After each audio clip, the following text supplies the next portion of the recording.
Shri Jagannath astrologer Krishnachandra नायक channel तरफ अगणित दर्शक बंधु मानू मोर कोटि कोटि प्रणाम।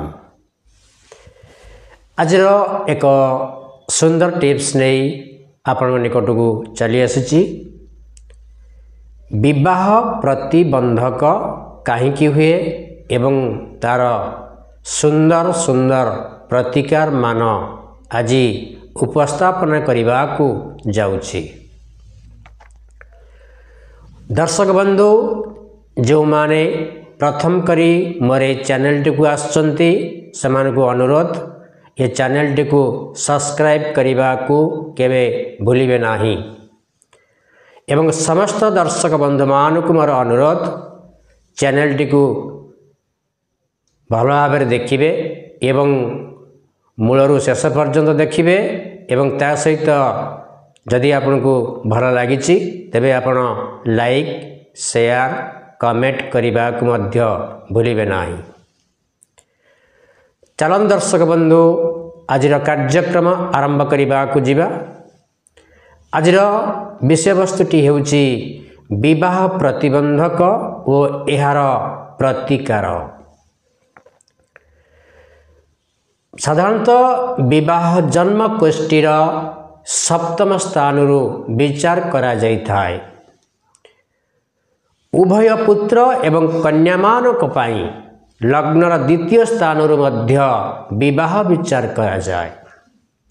कारण द्वितीय भावटी होउची कुटुंबर भाव, सप्तम भावटी होउची विवाहर भाव अर्थात पुत्र मानक पाई स्त्रीर भाव एवं कन्या मानक पाई होउची पतिर स्थान।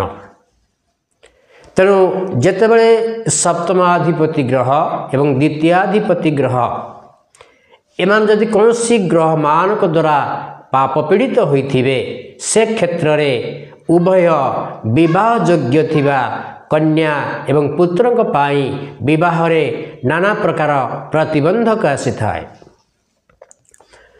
तेणु मन रखिबे विवाहर मुख्य प्रतिबंधकारी ग्रह होउचंती प्रथम रे शनि ग्रह, द्वितीय होउचंती राहु ग्रह, तृतीय अछंती मंगल ग्रह एवं चतुर्थ स्थान रहिचंती रवि महाग्रह। ए चारोटी ग्रह मध्यरु जेउ ग्रह आपणकर विवाह रे प्रतिबंधक सृष्टि करुथिबे, विवाह प्रस्ताव आसुनथिबो, विभिन्न प्रकार समस्या होउथिबो, विवाह भांगी जाउथिबो, ये क्षेत्र रे आपण कौनसी अभिज्ञ ज्योतिषी को निजर जातक देखाई विचार करनेबा उचित जे आपणकर जातक रे केउ ग्रह आपणक विवाह पई प्रतिबंधक होई साजिचंती। तेणु मन रखंतु दर्शक बंधु, तेणु विवाह निमंते अनेक गुड़िए प्रतिकार रही। ये प्रतिकार गुड़िक आपण निकट रे मध्य अनेक वीडियो रे मु आलोचना कर सारी।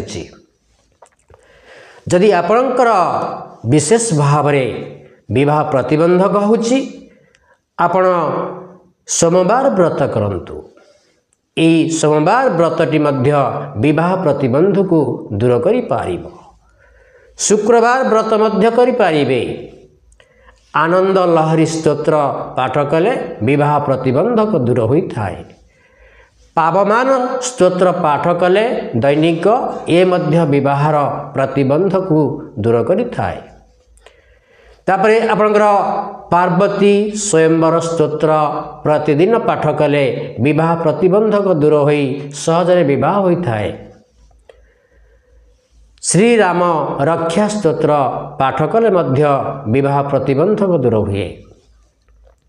यह सहित आपण गौरी पूजा, कात्यायनी व्रत इत्यादि मध्य कले विवाह प्रतिबंधक दूर होई सहजरे विवाह होई थाए। यह व्यतीत आवरी अनेक किछि प्रतिकार रही। विशेषकरी श्री सूक्त पाठ करिबा, श्री रामचरित पाठ करिबा, हनुमान चालीसा पाठ करिबा द्वारा मध्य विवाह बाधा मध्य दूर होई थाए। जो मानकर जातकरे जदि शनि एवं राहु ग्रह विवाहर प्रतिबंधक होइथिबे से माने मने रखंतु शनि जदि आपणकर विवाहरे प्रतिबंधक हुवंती तेबे मने रखंतु शनिकर नक्षत्र होउची पुष्या नक्षत्र अनुराधा नक्षत्र एवं आपणकर उत्तर भाद्र नक्षत्र ए तीनोटी नक्षत्र होउची शनिकर स्व नक्षत्र एवं जदि आपणकर राहु विवाह प्रतिबंधक करुछंती राहुकर स्व नक्षत्र होउची आरद्रा नक्षत्र स्वाति नक्षत्र एवं आपणकर शतभिषा नक्षत्र ये तीनोटी होउची राहुकर स्व नक्षत्र ए छटी नक्षत्र मध्यरु जे कौनसी गोटिए नक्षत्र पड़िथिबो जदि आपणक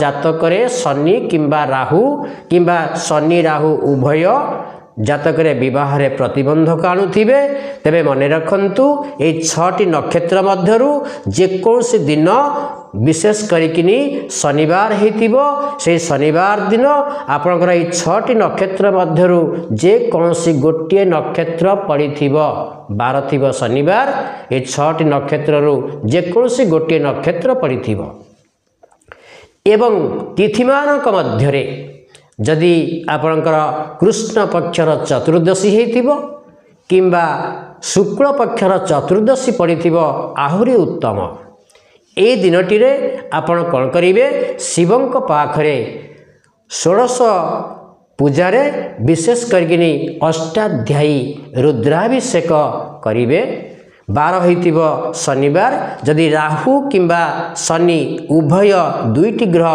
प्रतिबंधक आनिथिबे तेबे आपण सोमवार दिन ए प्रतिकारटी बा अष्टाध्यायी रुद्राभिषेकटी शिवंक निकटरे करिवे विशेष करिकिनी ए दिन आपण 108 बिल्लदल शिवंकु अर्पण करिवे एवं ता सहित 108 जल अर्पण करिवे ब्राह्मण मानकु भोजन कराइबे जदि आपणक जातकरे राहु प्रतिबंधक साजिथिबे तेबे मने रखंतु गोटे तंबारे तयारी होइतिबा नाग शिवंकु अर्पण करिवे जदि शनि आपणक जातकरे विवाहरे प्रतिबंधक आणुथिबे तेबे लुहारे तयारी होइतिबा गोटे त्रिशूल मध्य शिवंकु अर्पण करिवे एवं यही रुद्राभिषेकटी विशेष करी शनि और राहु उभय ग्रह जदि विवाह बाधा आणुथिबे तेबे ये कार्यटी आपण केवल मात्र सोमवार रे एवं विशेष करी 6टी नक्षत्ररु जो नक्षत्र गोटे भोग होतिबो सेदिन शुक्ल पक्ष चतुर्दशी हेतिबो किंबा कृष्ण पक्ष चतुर्दशी पड़िथिबो सेही दिन रे आपण रुद्राभिषेक कले यह कार्यकारी होइथाय तेणु ये रुद्राभिषेक करिवार आपनकर 6 मास मध्यरे उभय पुओ हंतु किंबा झियो मध्य होंतु सेमानकर विवाह अति सहजरे एवं सुविधारे होइजिवो विशेष भावरे जो मानकर विवाह प्रस्ताव आसु नथिबो सेमानकर प्रस्ताव मध्य आसीबो जो मानकर विवाह रे प्रतिबंधक होतिबो सेमानकर विवाह मध्य हबो ता सहित यदि विवाह प्रस्ताव भांगी जाउथिबो सेमानकर मध्य अति सहजरे विवाह योग्य थिबा उभय पुत्र एवं कन्या मानकर विवाह होई जीवो तेणु मोर ये चैनल टिकु एवं मोर आज वीडियो टिकु जो माने देखी से मान खुशी लगी एवं मन को छुईची से मान को मोर अनुरोध यहाकू पुनराय देखा चेष्टा करंतु एवं मूलरू शेष पर्यंत आज टिप्स टिकु देखिया पाई मोर अनुरोध मध्य रही। जय जगन्नाथ।